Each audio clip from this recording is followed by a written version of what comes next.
저희는 좀 상상력을 최대한 발휘해 보자고요. 모든 과정을 이재명 대표가 다 뚫고 대선 나가서 대통령 당선됐다고 생각해 보자고 말입니다. 그러면 지금 받고 있는 이 재판들, 이 많은 재판들은 어떻게 될 것인가? 이하 정치권 해석이 분분합니다. 대법원 확정 판결 전에 대통령이 된다면 이재명 대표가요? 네. 그러면은 재판이 중지되는 겁니까? 다수의 학설은 당연히 대통령은 현직 대통령 소추되지 않기 때문에 다수의 학설은 누가 조사한 겁니까? 그제 기사로 봤습니다. 뭐 그렇다고 주장하시는 분들이 많은 것 같습니다. 지난 2017년 4월 한 언론 보도에 따르면 당시 홍준표 자유한국당 대선 후보의 대법원 재판에 대해 헌법학자 10명 중 7명이 대통령에 당선되더라도 재판이 진행되어야 한다고 답했습니다. 2심에서 무죄를 선고받은 홍준표 시장조차 대통령에 당선되더라도 재판이 계속 진행되어야 한다는 게 다수설이었는데 하물며 지금까지 유죄 상태에 놓여 있는 이재명 대표 재판은 당연히 계속 진행하는 것이 상식입니다. 이렇게 분분합니다. 물론 이재명 대표는 저희가 어제도 그제도 말씀드렸습니다만 본인 재판, 내가 대통령 되면 정지된다는 게 다수설이다. 김영주 의원님. 그런데 네. 저희가 좀 헌법학자들 얘기 봤지만 홍준표 시장 2017년도 때도 다수의, 그땐 10명한테 물었는데 10명 모두 정지가 안 된다.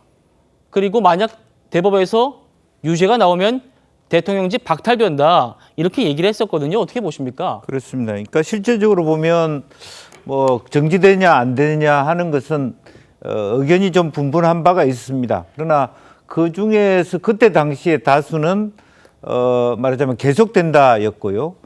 만약 최종적으로 대통령이 된 다음에 유죄 판결이 나면 대통령직을 그만둬야 되느냐에 대해서는 한 사람도 빠짐없이 그만둬야 된다 이렇게 답을 한 것으로 알고 있습니다. 그렇죠. 따라서 기본적으로는 이재명 대표와 한민수 대변인 이분들이 얘기하고 있는 다수설이라고 하는 것은 사실은 근거가 없는 얘기다. 물론 뭐 시대가 흘러서 그때 벌써 이제 뭐 8년이 지났으니까요. 뭐 사람들이 달라져서 구성이나 다수가 바뀌어질 수도 있겠습니다만은 그럼에도 불구하고 그와 같은 전례의 기초에 봤을 때 이재명 대표와 한민수 대변인이 그냥 다수설을 주장한다고 되는 부분이 아니고 또 전현희 의원이 그렇게 해서 해석한다고 되는 부분은 아니고 오히려 더 그런 얘기를 한다 그러면 정말로 여야를 불문하고 중립적인 다수의 헌법학자를 모셔놓고 얘기를 한번 듣는 것, 뭐 그런 것들이 더 민주당을 위해서도 좋을 수도 있겠다 그런 생각이 듭니다. 예,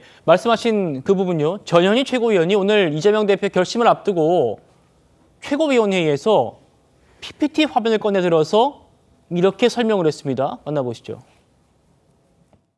한동훈 국민의힘 대표가 이재명 대표가 행정부를 장악하면 사법부 유죄 판결을 막으려고 계엄을 할 수 있다라는 터무니없는 망상적인 궤변을 늘어놓았습니다. 한동훈 대표의 주장과 달리 대통령은 재직 중에는 형사상 재판이 중단이 됩니다. PPT 좀 봐주십시오. 대통령은 내란 또는 외환의 죄를 범한 경우에는 재직 중에 형사상 소추를 받지 않는다. 헌법 제84조 대통령의 불소추 특권이 규정되어 있습니다. 재판이 중단된다는 것은 헌법과 법률의 규정에 의해서 명확합니다. 국회 도서관의 대부분의 헌법 교과서에 보면은 이 대통령의 불소추 특권에는 재판도 중단된다는 것이 너무나 당연하다라고 명시되어 있습니다. 유현정 의원님. 네. 오늘 결심날 민주당 최고위원이 이재명 대 사실상 이 얘기입니다. 이재명 대표가 대통령이 돼도 유죄가 나오더라도 박탈 안 된다. 지금 최고위원이 저렇게 지금 주장하고 있는 겁니다. 바람이겠죠. 저런 주장을 지금 어디에도 명시적으로 나와 있지도 않고 더군다나 해석이라는 것도 여러 명이 지금 엇갈리고 있고 또 우리 국민 상식에도 맞지 않습니다. 미국은 사실은 대통령이 진행 중인 사건들 다 셀프 사면할 수 있도록 돼 있습니다. 근데 우리는 미국과는 시스템이 다르죠. 그리고 이런 전례가 없기 때문에 더군다나 우리 국민들이 아마 납득하기 어려울 겁니다. 왜? 아니 이 사건들은 많은 공범들이 있습니다. 그럼 그 공범들은 다 처벌되는데 관련된 핵심적인 어떤 면에서는 주범격인 이재명 대표는 대통령이 됐다는 이유로 재판하지 않는다? 그러면 다른 사람들의 어떤 피해는 어떻게 보상받을 거죠? 자, 그런 거 더불어서 지금 이제 이 전현 의원이 이야기했던 한동훈 전 대표가 계엄이다 할 것이라는 이야기가 바로 이런 이야기입니다. 즉 외국의 어떤 몇 개국 사례를 보면 어떤 대통령이 돼서 여러 가지 어떤 문제가 될 경우에 민주당은요, 지금 일단 의석도 지금 많은 다수당입니다. 거기에다가 대통령 권한까지 가지면 다 할 수 있습니다. 자, 이번에 윤석열 대통령의 12.3 계엄이 빨리 끝난 이유도 결국 민주당이 압도적 의석을 갖고 있기 때문에 국회에서 이 해제를 표를 했기 때문에 빨리 해제된 거 아니겠습니까? 그런데 만약에 이번에 우리 헌법에 보면 이 계엄이 일어났을 때 계엄 당시에 어떤 정부가 통제할 수 있는 대통령이 통제할 수 있는 범위는 정부와 사법부로 되어 있습니다. 네. 즉 국회는 통제할 수 없어요. 이번에 윤 대통령이 소추 받은 이유는 국회를 지금 가서 막기 때문에 난 거 아니겠습니까?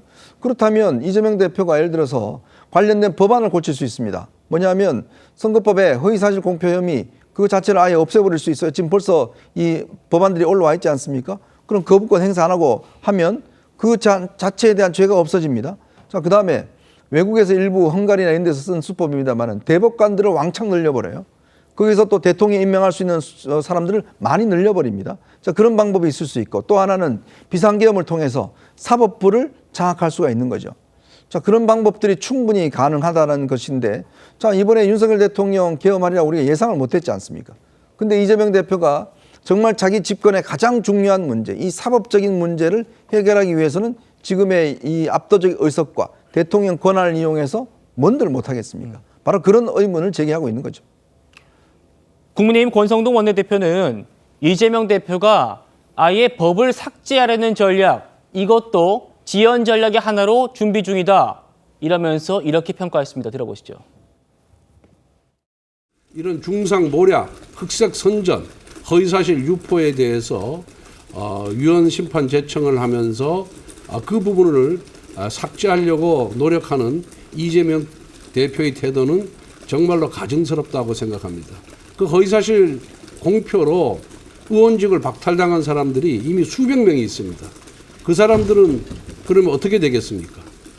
이재명 대표가 혼자만 살려고 허위사실 공표죄를 삭제하려는 그런 꼼수는 통하지 않는다는 것을 다시 한번 말씀드립니다.